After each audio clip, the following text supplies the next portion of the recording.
Hello friends, कैसे हैं आप सब? क्या हाल चाल है जी आप लोगों के? आई होप सो सब बहुत बढ़िया होंगे। चलिए जी, तो सीए फाउंडेशन स्टूडेंट्स, आप लोगों के एग्जाम तो ओवर हो गए 2 दिन पहले। ठीक, फिलहाल आप लोगों की मस्ती चल रही होगी, इंजॉयमेंट चल रहा होगा। बढ़िया है, करते रहो, इंजॉयमेंट करो, मस्ती करो, क्योंकि एग्जाम देखो, पढ़ाई तो पूरी जिंदगी करनी है, लेकिन ये एग्जाम के बाद का जो टाइम है ये कभी कभी आता है, हर 6 महीने में आता है, कभी कभी आता है। ठीक, तो थोड़ा रिलैक्स करो, मस्ती मजाक करो, घूमो फिरो, जो भी अपनी पेंडिंग चीजें उनको पूरा कर दो, क्योंकि उसके बाद एक बार इंटर की पढ़ाई शुरू हो गई, फिर आपको किसी भी चीज का टाइम नहीं मिलने वाला। क्योंकि इंटर फाउंडेशन के कंपैरिजन में कम से कम नहीं तो 3 to 4 टाइम्स है। मैं डरा नहीं रहा, सच बोल रहा हूँ कि इंटर का सिलेबस फाउंडेशन के कंपैरिजन में 3 to 4 टाइम्स है। ठीक, तो वहां पर आपको टाइम पीरियड ज्यादा देना पड़ेगा और पढ़ाई पे पूरा लगना पड़ेगा, अगर आपको एक ही बारी में क्लियर करना है और रैंक का अगर आप ऑप्शन ले रहे हो कि मुझे रैंक लेके आनी है। ठीक, बाकी मेरा जो आज वीडियो बनाने का पर्पस है, एक छोटी सी चीज के ऊपर डिस्कशन करनी थी अबाउट बोथ वर्सेस सिंगल, कि both groups versus single group क्या किया जाए, स्पेसिफिकली ऑब्वियसली फॉर नवंबर 23, कि नवंबर 23 में बोथ दें या सिंगल दें। ठीक है, अब देखो इस समय बच्चा फाउंडेशन का, मेरे पास कई सारे मैसेजेस आ रहे हैं बच्चों के कि सर बोथ दूं या सिंगल दूं। ठीक है, मैं आपको दोनों चीजों के बारे में बता देता हूं कि क्या करना चाहिए क्या नहीं करना चाहिए, किस में क्या बेनिफिट है, किस चीज का क्या नुकसान है। ठीक है, दूसरी चीज, जो गलती आप ना कर दो वो गलती के बारे में बताऊंगा। कई बार कुछ बच्चे ना डिसीजन लेने में गलतियां कर देते हैं, वो भी मैं आपको बता दूंगा। ठीक है, मेन इस समय सबसे बड़ा क्वेश्चन आ रहा है कि सर न्यू स्कीम या ओल्ड स्कीम, या ओल्ड स्कीम किसमें, मतलब क्या करें? अभी तो क्लैरिफिकेशन मिली नहीं इंस्टीट्यूट से कि न्यू स्कीम है या ओल्ड स्कीम है, कि नवंबर 2023 से न्यू स्कीम आएगी या ओल्ड स्कीम चलती रहेगी, मई 2024 से आएगी। देखो मैंने आपको कल ही एक वीडियो बनाई थी, कल या परसों में, तो मैंने आप लोगों को बताया था कि 90%, 90 क्या 95 ही बोल दूंगा मैं, 95% चांस है कि नवंबर 2023 में न्यू स्कीम आ जाएगी। 95% चांस है, लेकिन 100% नहीं कह सकता। 5% हमें ये भी लेके चलना पड़ेगा, हो सकता है वो मई 24 से लागू करेंगे उस चीज को। ठीक, बट स्टिल हम मान के चल रहे हैं कि नवंबर 2023 से न्यू स्कीम आ जाएगी। तो ऑब्वियसली जिस बच्चे ने अभी फाउंडेशन दिया है वो न्यू स्कीम में ही अपने एग्जाम देगा, अगर न्यू स्कीम आ जाती है तो। ठीक, और अगर बाई चांस नहीं आती है तो फिर उसको ओल्ड में देना पड़ेगा, लेकिन दोनों में डिसीजन मेकिंग डिफरेंट हो जाएगी। ठीक, पहले अगर मैं न्यू स्कीम की बात करूं तो न्यू स्कीम में आप सबको पता है टोटल 6 पेपर्स है, 6 पेपर्स है। ठीक, 6 पेपर के अपने सब्जेक्ट्स कौन कौन से वो मैं आपको बता देता हूं। जैसे एडवांस अकाउंट्स है पहला पेपर। ठीक, अकाउंटिंग और एडवांस अकाउंटिंग मर्ज करके एक ही पेपर बन रहा है, एडवांस अकाउंट्स। दूसरा आपका कॉर्पोरेट लॉ, लॉ में आपका थोड़ा सा बिजनेस लॉ हटा देंगे और ये फाइनल लेवल से कुछ कंपनी लॉ के सेक्शंस को इंटर लेवल पे इंट्रोड्यूस कर देंगे। तीसरा पेपर आपका कॉस्ट एंड मैनेजमेंट अकाउंटिंग, ये मेरे ख्याल से ओल्ड कोर्स जैसा ही है, क्योंकि सब्जेक्ट सेम है, तो ओल्ड वाला जो था वही syllabus as it is continue करेगा, उसमें कोई चेंज नहीं है। फोर्थ पेपर आपका टैक्स है, डीटीआईडीटी वही सेम रहेगा आपका, कोई चेंज नहीं आने वाला। फिफ्थ पेपर आपका audit and code of ethics, audit and code of ethics का पेपर है। ठीक, जिसमें आपका ऑडिट एज इट इज है, लेकिन कोड ऑफ एथिक्स एक फाइनल से उठाकर कुछ वो नई चीज इंटर लेवल पे इंट्रोड्यूस करेंगे। और सिक्स पेपर आपका क्या है, E I O sorry F M S M, F M and S M, E I S का पोर्शन हटा देंगे और एफ एम में से इको फॉर फाइनेंस का पोर्शन हटा देंगे और एफ एम एस एम एक पेपर बना देंगे। टोटल 6 पेपर है, डिवाइडेड इनटू 2 ग्रुप्स। पहले 3 पेपर आपका ग्रुप 1 और दूसरे पेपर 3 पेपर आपके ग्रुप 2। ठीक, ये सब सारा प्रपोज्ड है, इंस्टीट्यूट ने पहले क्लियर कर दिया था कि ये सारी चीजें क्या है आपकी प्रपोज्ड है। ठीक, इसमें वैसे तो कोई चेंज नहीं है होगा, लेकिन स्टिल शायद कोई चेंज होने की वैसे संभावना नहीं है, लेकिन अगर कोई हो जाएगा तो इंस्टीट्यूट उसको क्लैरिफाई कर देगा। ये है एज पर न्यू स्कीम, जिसके 95% चांस है नवंबर 2023 में आने के। ठीक, ओल्ड स्कीम जो अभी चल रही है उसके बारे में भी मैं आपको बता देता हूं। देखो ओल्ड स्कीम में आपके वही 8 पेपर है, total 8 paper divided into 2 groups. Group number 1 में आपका पहला पेपर अकाउंट्स हो गया, दूसरा लॉ हो गया, इसमें कंपनी लॉ और कुछ बिजनेस लॉ भी है। तीसरा आपका कॉस्ट एंड मैनेजमेंट अकाउंटिंग हो गया। फोर्थ पेपर आपका टैक्स हो गया। तो ये आपका ग्रुप 1। और ग्रुप 2 में आपका एडवांस अकाउंट्स हो गया, ऑडिट हो गया, ईआईएस एसएम हो गया और एफएमई को हो गया। ये आपके ग्रुप 2 है। ठीक, नाउ द क्वेश्चन इज कि सर नवंबर 2023 में सबसे बड़ा क्वेश्चन कि हमें बोथ देना है या सिंगल देना है। देखो, अगर तो आप न्यू स्कीम में पेपर दे रहे हो, मतलब न्यू स्कीम आ जाती है, न्यू स्कीम में पेपर दे रहे हो, पेपर है 6, तो मैं आपको यही एडवाइस करूंगा, go for both groups. Go for both groups. आपको ये सोचना ही नहीं चाहिए कि भाई एक ग्रुप है, 2 ग्रुप है, आपको सोचना चाहिए कि 6 पेपर है इंटर लेवल पे, वो 6 के 6 क्लियर करने हैं। मुझे एक चीज बताओ, एक ग्रुप अगर आप मान लो देते हो, ओल्ड स्कीम की बात करो, अभी न्यू की बात नहीं कर रहा, मान लो ओल्ड स्कीम में आप एक ग्रुप देते, 4 पेपर की पढ़ाई करते, मान लो उसमें इंस्टीट्यूट कहता है कि 4 की जगह 6 पढ़ने हैं, तब भी तो 6 पढ़ते ही ना। ठीक, तो आपको ये सोचना ही नहीं चाहिए कि भाई मैं बोथ में जाऊं या सिंगल में जाऊं। न्यू स्कीम में आपके लिए ऑप्शन ये एक है कि बोथ, मुझे 6 पेपर की पढ़ाई करनी है। और मजे की बात क्या है, देखो कुछ सब्जेक्ट्स आपके हट गए हैं, जैसे आपका EIS SM, इसमें EIS हट गया, इको हट गया, इररेलेवेंट से चाहिए थी, ये इन्होंने हटा दी। ठीक, एडवांस अकाउंट्स और अकाउंट्स को मर्ज कर दिया, एक ही पेपर बना दिया आपका। ठीक, तो क्या होगा, चीजें इंटरेस्टिंग भी होंगी, ठीक, मजा भी आएगा पढ़ने में। तो बेटर रहेगा कि आप बोथ ग्रुप्स को ही तैयार करो। 6 पेपर पॉसिबल है, आराम से पॉसिबल है 6 पेपर, लेकिन उसके लिए आपको ज्यादा टाइम ना वेस्ट करते हुए अपनी पढ़ाई जल्दी से जल्दी शुरुआत करनी पड़ेगी, maximum by the end of January, इससे ज्यादा लेट नहीं। जनवरी एंड से आपको अपनी पढ़ाई शुरू करनी पड़ेगी। फाउंडेशन का रिजल्ट देखो जो आएगा आएगा, उसका फेब तक वो रिजल्ट भी डिक्लेयर हो जाएगा, लेकिन मैं ये नहीं चाहता कि आप अपने रिजल्ट के बाद इंटर लेवल की पढ़ाई शुरू करो, नहीं, आपको अपनी पढ़ाई जनवरी एंड से, मैक्सिमम जनवरी एंड से स्टार्ट कर देनी चाहिए। ठीक, सर अगर वहां तक हमारा यही डिक्लेयर नहीं करता इंस्टीट्यूट की न्यू है या ओल्ड है, तो क्या करें, तो आप जहां से भी आप क्लासेस वगैरह लोगे या सेल्फ स्टडी करोगे, आपको उस हिसाब से प्लानिंग करनी चाहिए कि जिस सब्जेक्ट में चेंजेस नहीं है वो तो मैं कर ही दूं एटलीस्ट।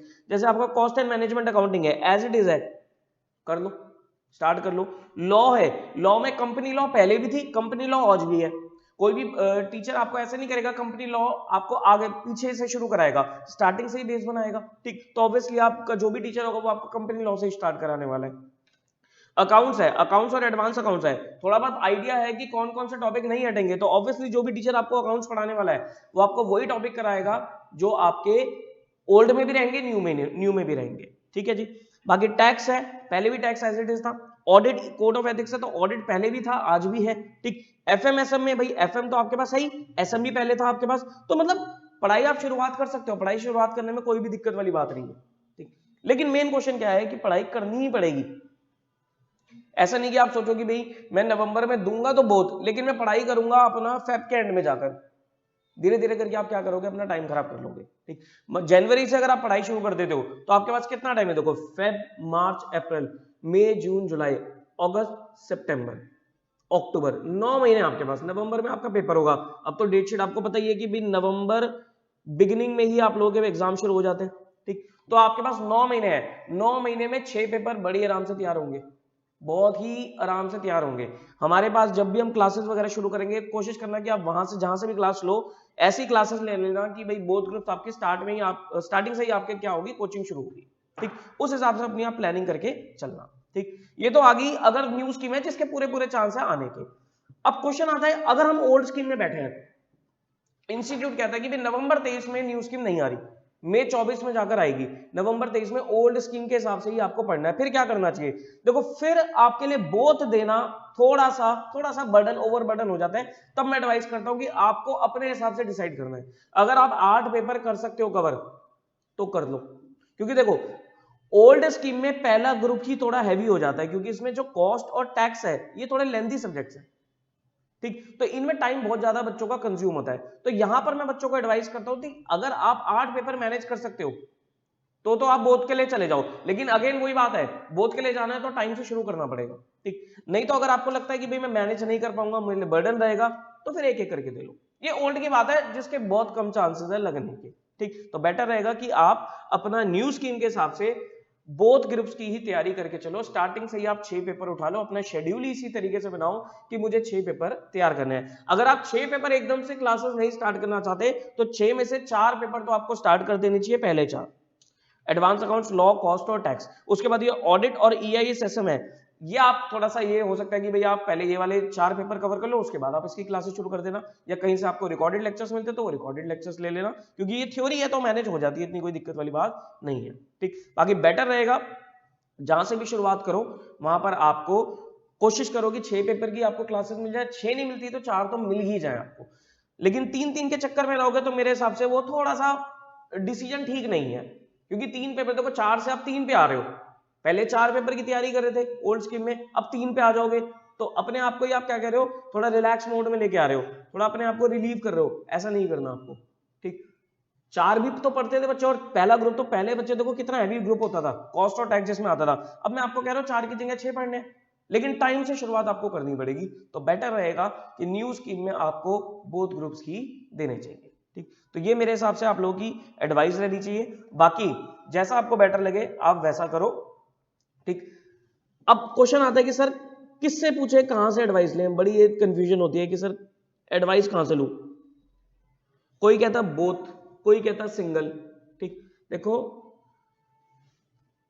सुनो सबकी, करो अपने मन की, मेरा सिंपल ये फंडा है, कोई अगर आपको एडवाइस दे रहा है, जैसे मैं आपको एडवाइस दे रहा हूं सुनो, ऐसे और भी आपको जगह से एडवाइस मिलेंगी, सबकी सुनो, लेकिन करना वही है जो आपको ठीक लगता है, कल को कोई ये ना हो कि उन्होंने बोला था तो मैंने कर दिया, नहीं, जैसा आपको ठीक लगता है आपको वैसा ही करना चाहिए, क्योंकि एट द एंड फ्यूचर आपका है, करियर आपका है, तो आपको अपने करियर के लिए प्लान करनी पड़ेगी, लेकिन आपको कहीं ना कहीं से एडवाइस जरूर लेनी चाहिए, अगर आपको नॉलेज नहीं है तो ऑब्वियसली आपको नॉलेज इतनी नहीं होगी तो आपको कहीं ना कहीं से एडवाइस जरूर लेनी चाहिए।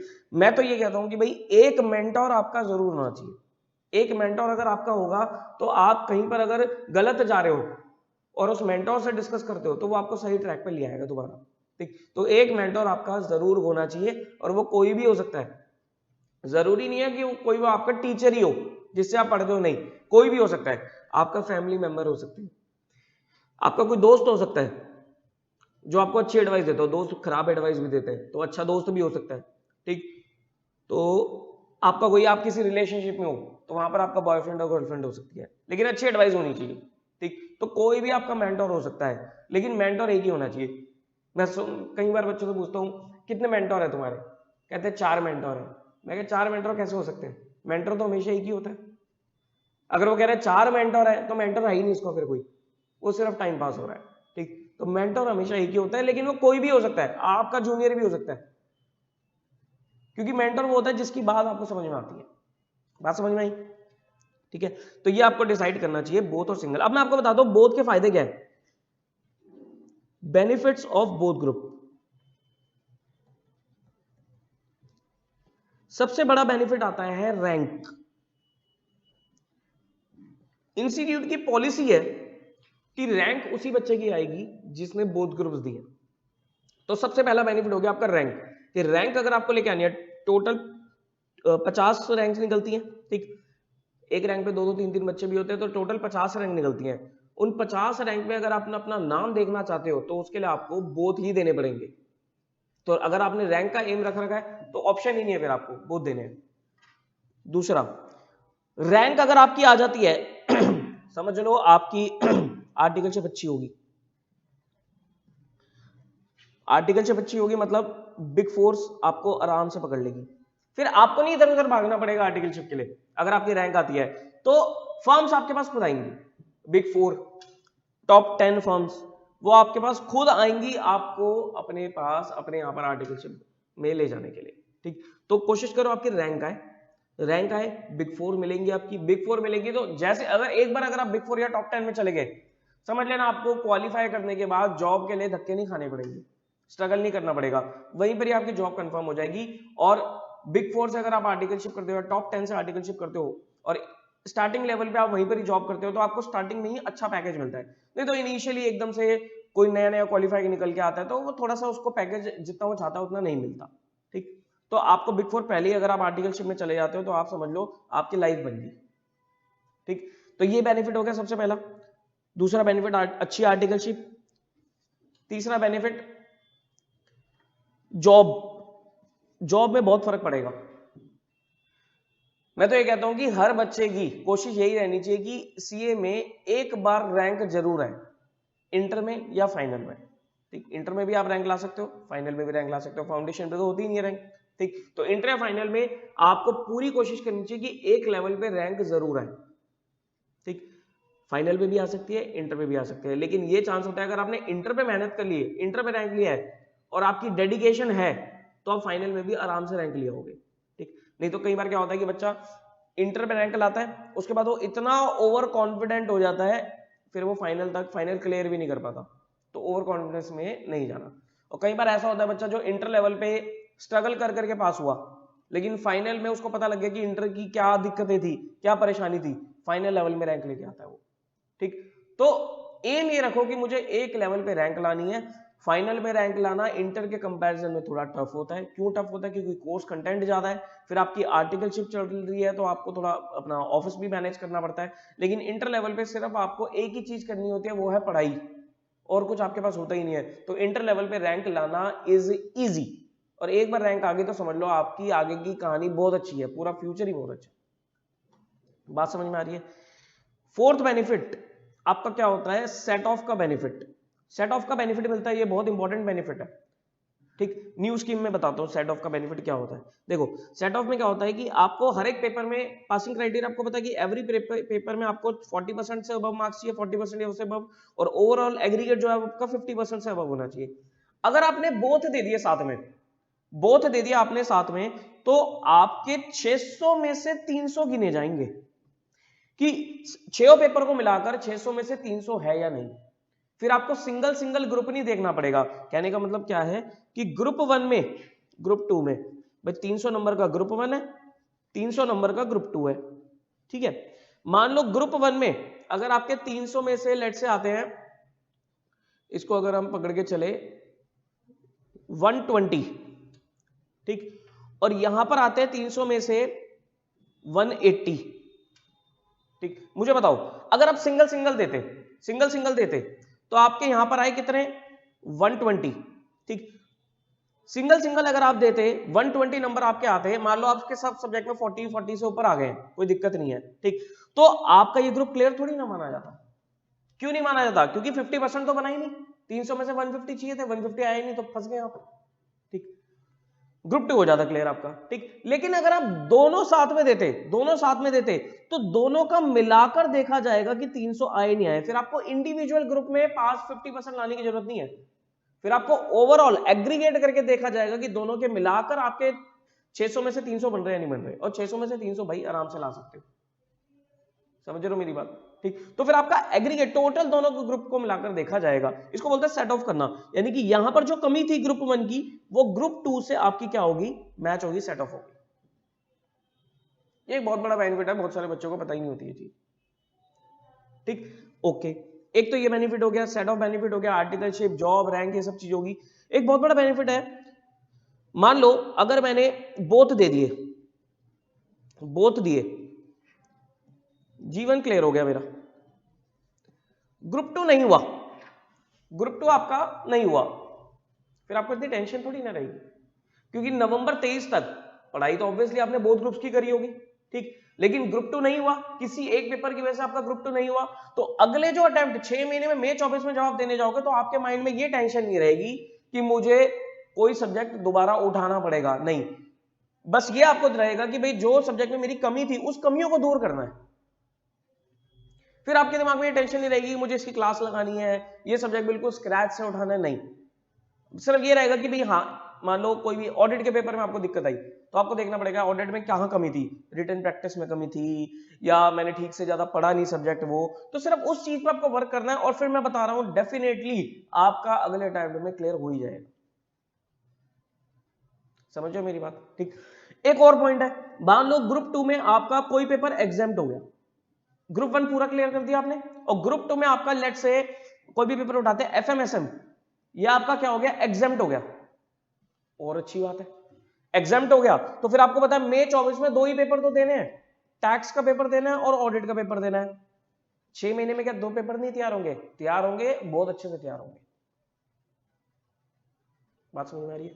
एक और मैं आपको बताता हूं पॉइंट, शायद बच्चों को नहीं पता होगा, एग्जामिनेशन से रिलेटेड है वो।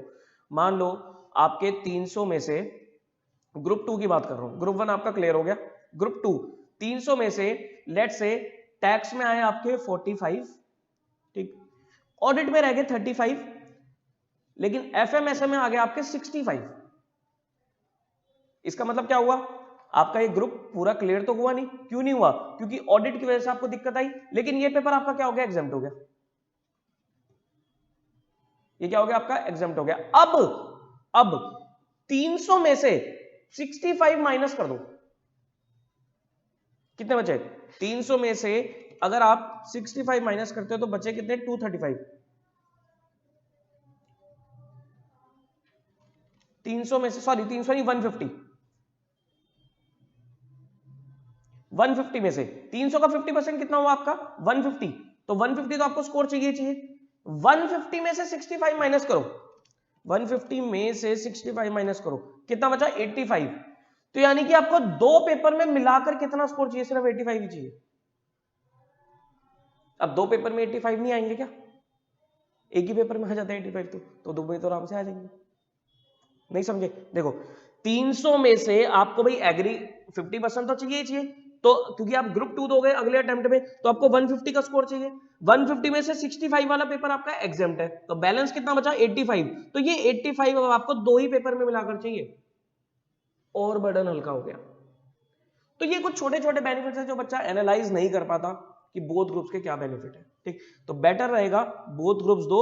6 पेपर है इसलिए बोल रहा हूं बोथ ग्रुप्स देना आसान है। सर हमारे कॉलेज भी चलते रहते हैं, कॉलेज के भी पेपर होते हैं। अरे भाई कॉलेज का सिलेबस तो सीए से मिलता जुलता ही होता है, एक एक दो सब्जेक्ट ही तो फर्क है। आज एक स्टूडेंट है वो कॉलेज के पेपर देने जा रहा है, आई थिंक सेमेस्टर 5 है, शायद सेमेस्टर 5 का पेपर है उसका। तो सेम 5 में उसके सब्जेक्ट क्या है, कंपनी लॉ, इनकम टैक्स और आपका एफएम, सारी चीजें उसने पढ़ रही है सीए इंटर में। सिर्फ एक आध पेपर है साइबर लॉ वगैरह, वो पढ़ना है अलग से। तो बीकॉम में इतनी टेंशन नहीं है, जबरदस्ती का ना बस वो बना रखा है बर्डन कि भाई बीकॉम की वजह से हम नहीं देंगे, लेकिन ऐसा कुछ नहीं होता। बीकॉम आप सबको पता है अच्छे से बीकॉम का सिलेबस कितना होता है, और सीएस का जो स्टूडेंट होता है, सीएसईएमए सीएस का स्टूडेंट, वो बीकॉम के पेपर को बड़े आराम से निकाल लेता है। एक आध सब्जेक्ट में उसे थोड़ा बहुत पढ़ना पड़ता है, और बीकॉम का सबको पता है कि सेट पैटर्न होता है, इतनी कोई दिक्कत परेशानी वाली बात नहीं होती है। वो सिर्फ कहते हैं ना बहानेबाजी है कि बीकॉम की वजह से मैं ऐसा करूंगा, या बच्चे कहते हैं कॉलेज चल रहा है कॉलेज की वजह से ऐसा करूंगा। अरे सब चीजें मैनेज होती है, आप मैनेज करने वाले बनो। बात समझ में आती है। तो this is my advice for both versus single, किस तरीके से आपको प्लान करना है, डिसीजन इज योर्स। मेरा काम था आपको थोड़ा सा गाइड कर दूं, डिसीजन आपका है, ठीक। अब मैं आपको कुछ अपनी क्लासेस के बारे में इंफॉर्मेशन दे देता हूं।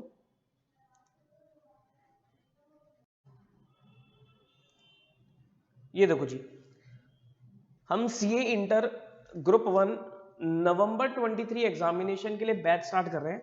देखो मैंने यहाँ पर ना अभी ग्रुप 1 इसलिए लिखा है क्योंकि अभी नोटिफाई नहीं हुआ, तो अभी तो मैं ओल्ड को ही प्रिज्यूम करके चल रहा हूँ। न्यू आएगा तो फिर देख लेंगे, न्यू आएगा तो मेरी पूरी प्लानिंग यही है कि हम बोथ ग्रुप्स के क्लासेस साथ में स्टार्ट कर देंगे, पूरी प्लानिंग तो मेरी यही है, ठीक। तो सीए इंटर नवंबर 23 के लिए हमारा जो पहला बैच है, fresh batch, early bird batch आप इसे कह सकते हो, वो हम 23 जनवरी से स्टार्ट कर रहे हैं, ठीक। ये डेट टेंटेटिव है, एक दो दिन आगे पीछे हो सकती है, ठीक। तो ये हमारी अपना बैच डेट है। इसमें हम कुछ नहीं कर रहे, अभी हम सिर्फ स्टूडेंट से 3000 रुपीज का एक डिपॉजिट ले रहे हैं, जो कि आपका रिफंडेबल है। रिफंडेबल है, ध्यान रखना, 3000 रुपीज का एक डिपॉजिट ले रहे हैं जो कि आपका क्या है, रिफंडेबल है, ठीक। इसमें करना क्या है, बस जस्ट क्या होता है, एक ऑपरेटिंग कॉस्ट मीट करनी होती है। तो ऑपरेटिंग कॉस्ट को मीट करने के लिए हम 3000 रुपीज का एक डिपॉजिट लेंगे। उसमें आप अपनी क्या कर सकते हो, सीए इंटर के लिए सीट अपनी ब्लॉक करा सकते हो। उसके बाद के फीचर आप पढ़ो, देखो उसके बाद अगर आप देखते हो तो ये important note, book your seat simply by paying a registration fees of 3000 and balance to be paid within a week of CA. मतलब जैसे आपका सीए फाउंडेशन का रिजल्ट आ जाएगा उसके बाद आप अपनी बैलेंस फीस पे कर सकते हो। इन केस अगर सीए फाउंडेशन क्लियर नहीं होता है तो registration fees will be refunded, फिर ये आपके जो 3000 रुपए है ये रिफंड हो जाएंगे, ठीक। जब तक रिजल्ट नहीं आता पीडीएफ नोट्स आपको मिलेंगे, बुक्स वगैरह तब तक नहीं मिलेंगी, बुक्स तो फुल पेमेंट के बाद ही मिलेगी, तो पीडीएफ नोट्स मिलेंगे। और 10 जनवरी के बाद ये रजिस्ट्रेशन फीस थोड़ी इंक्रीज हो जाएगी, ठीक है जी। तो ये हमारा क्या है, एक अर्ली बर्ड ऑफर है जो हम स्टार्ट करने जा रहे हैं 23 जनवरी से। तो आप लोग 23 तक रिलैक्स करो, मस्ती मजाक करो, घूमो फिरो, एंजॉय करो। उसके बाद फिर आपको अपनी पढ़ाई भी स्टार्ट करनी पड़ेगी, ठीक, अगर आपको बोथ ग्रुप्स देने हैं तो आपको पढ़ाई अपनी टाइम से स्टार्ट करनी पड़ेगी, ठीक है जी। और मैं यही बोलूंगा बोथ ही देने हैं और स्टार्ट कर देना अपनी पढ़ाई, 23 जनवरी से हमारे पास बैच अवेलेबल होगा, ठीक। अब मैं आपको अपनी फैकल्टी के बारे में बता देता हूँ। ये देखो जी, ये हमारी टीम है। अकाउंटिंग का सब्जेक्ट मैं लेता हूँ सर, ठीक। हमने जो टाइमिंग्स रखे हैं वो इस तरीके से कि MWF मेरी क्लास होगी 2 बजे से 4 बजे तक। अच्छा, हमारे जो बैच है वो 2 बजे से स्टार्ट होंगे, ठीक। अभी तो हम क्या है कि मैंने ग्रुप 1 के हिसाब से किया, क्योंकि ओल्ड में क्या होता था कि हम पहले ग्रुप 1 कराते थे, वो कवर होता था, फिर ग्रुप 2 कराते थे। तो क्या होता था कि हम 2 बजे स्टार्ट करते थे और 6:30-7 बजे तक ओवर कर देंगे, ठीक। तो 5 घंटे का स्लॉट रहेगा। लेकिन अगर मान लो न्यू स्कीम आती है और न्यू स्कीम में 6 पेपर है, तो 6 पेपर को तो फिर हम क्या करेंगे, बोथ ही स्टार्ट कर देंगे स्टार्टिंग में ही, बोथ को स्टार्ट कर देंगे। एक दिन में 3 क्लासेस होंगी आपकी, एक दिन में 3 क्लासेस होंगी। और फिर आपका थोड़ा सा शेड्यूल क्या रहेगा कि 2 बजे से स्टार्ट होगा और वो कहीं जाकर आपका 8:30 या 9 बजे खत्म होगा, ठीक। मतलब कुछ ऐसा होगा कि 2 बजे से 4 बजे तक एक क्लास हुई, फिर 10-15 मिनट का गैप हुआ, फिर आपकी एक क्लास हुई अपना 6:30 बजे तक, फिर आपका 10-15 मिनट का गैप हुआ, फिर 9 बजे तक आपकी दूसरी क्लास हुई, तीसरी क्लास हुई। तो एक दिन में 3 क्लासेस आपकी चलेंगी। तो अकाउंटिंग मैं लूंगा सर, ये सिंगल सब्जेक्ट की भी फीस लिखी हुई है। कॉर्पोरेट एंड अदर लॉ के लिए हमारे पास रमनदीप सिंह सर है, काफी अच्छी फैकल्टी है लॉ के लिए। तो उनके TTS के टाइमिंग है 2 बजे से 4 बजे तक, उनकी फीस सिंगल ये रखी है। कॉस्ट एंड मैनेजमेंट अकाउंटिंग के लिए हमारे पास गौतम गोयल सर है, बढ़िया फैकल्टी है sir Gautam Goyal sir. TTS उनके टाइमिंग रहेंगे 4 से 6:30 के लिए। और टैक्स के लिए हमारे पास CACS वरुण गोयल सर है, MWF में उनके 4 से 6:30 टाइमिंग रहेंगे। ये टाइमिंग थोड़े से फ्लक्चुएट हो सकते हैं as per new scheme, fluctuate हो सकते हैं एज पर न्यू स्कीम। ये ओल्ड के हिसाब से मैंने टाइमिंग आपको अभी शेड्यूल बता रखा है, क्योंकि अभी मैं न्यू के हिसाब से कुछ आपको बता नहीं सकता, ठीक। तो ये फेस टू फेस और लाइव एट होम मोड पे दोनों पे रहेगा बैच आपका। फेस टू फेस भी ले सकते हो और लाइव एट होम भी ले सकते हो। फेस टू फेस कहाँ होता है, फेस टू फेस दिल्ली में आपका पीतमपुरा हमारा सेंटर है, दिल्ली पीतमपुरा में, तो दिल्ली में पीतमपुरा पे होता है। और लाइव एट होम पे भी आपका ये बैच चलेगा। रिकॉर्डेड लेक्चर्स भी अवेलेबल है, रिकॉर्ड भी आपको फ्रेश रिकॉर्डेड, फ्रेश पुराने नहीं, फ्रेश नए लेटेस्ट रिकॉर्डेड लेक्चर भी आपको सारे सब्जेक्ट के मिल जाएंगे। 8 मंथ्स की हम वैलिडिटी देते हैं, अनलिमिटेड हमारे व्यूज होते हैं, ठीक। कॉम्बो फीस में डिस्काउंट होता है, जैसे ग्रुप 1 की कॉम्बो फीस आप देखोगे तो 40,000 रुपए है, और रिकॉर्डेड में गूगल ड्राइव 34 है और पेन ड्राइव आपका 36 है। Face to face live at home हमारी 40,000 है, ठीक। ये हमारे कुछ फीचर्स हैं, इनको आप पढ़ सकते हो कि भाई सारी फैकल्टी हमारी क्वालिफाइड है, एक्सपीरियंस्ड है, ठीक। हार्ड कॉपी बुक्स आपको मिलती हैं, ठीक। रेगुलर टेस्ट रहेंगे हमारे, regular continuous test series conduct होती रहेगी, मॉक टेस्ट भी होंगे और इवैल्यूएशन भी होगी। ऐसा नहीं कि टेस्ट देके छोड़ दिया, नहीं, उसकी प्रॉपर इवैल्यूएशन भी रहेगी। पर्सनलाइज डाउट क्लियरिंग सेशन भी रहेगा, 1-on-1 अटेंशन रहेगी हमारी, टाइम पे सिलेबस कंप्लीट होगा और कैसे पढ़ना है उसकी भी प्रॉपर आपको गाइडेंस मिलती रहेगी। देखो 1-on-1 सेशन, ये बहुत इंपॉर्टेंट पॉइंट है, 1-on-1 सेशन मतलब पर्सनलाइज अटेंशन रहेगी। इसका कारण पता क्या है, हमारा बैच साइज हम ज्यादा बड़ा रखते ही नहीं है।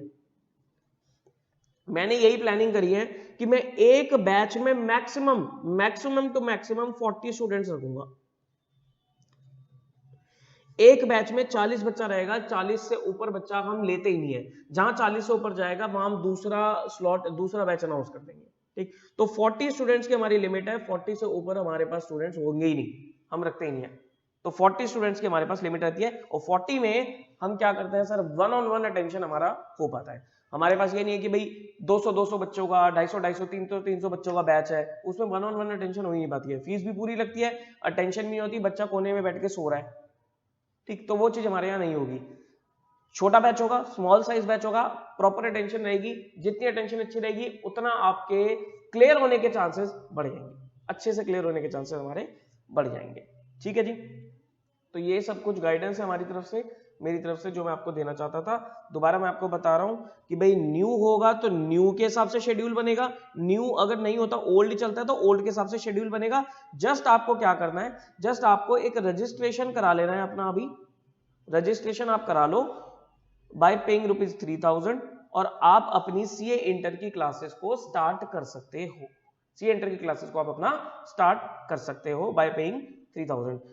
किस नंबर पे कांटेक्ट करना है, ये नंबर आ रहा है यहाँ पर डिस्प्ले हो रहा है 9310235483। आप इस नंबर पे अपना कॉल कर सकते हो, व्हाट्सएप कर सकते हो और इंक्वायरी ले सकते हो। ये हमारा बोर्ड लाइन नंबर है 9310235483। आप इस नंबर पे कांटेक्ट करके कोई भी इंफॉर्मेशन आप ले सकते हो। ठीक है जी, आई होप आपको मेरी बातें क्लियर मिली हुई होंगी, बैचेस इन्फो क्लियर हो गई होगी। बाकी मैं जल्द ही आपको 10 जनवरी के बाद मैं आपको अपनी टीम से भी इंट्रोड्यूस कराऊंगा जल्दी यूट्यूब पर ही, कि हमारे पास ये इंटर की कौन सी टीम है, बेस्ट टीम है, अच्छी टीम है, बढ़िया एक्सपीरियंस टीम है। तो वो पूरी टीम से आपको इंट्रोड्यूस कराऊंगा, सब अपने सब्जेक्ट के बारे में थोड़ा थोड़ा बता देंगे कि भाई किस तरीके से वो कवरेज रखेंगे और अकॉर्डिंगली आप अपना स्टार्ट कर सकते हैं। ठीक है जी, तो that's all from my side. And both group, single group, इसके बारे में मैंने आपको पूरी जानकारी दी है, ध्यान से सोच समझ के अपना डिसीजन लेना। ठीक है जी, चलिए फिर मिलेंगे किसी और दिन किसी और वीडियो में। Till then take care of yourself, bye bye.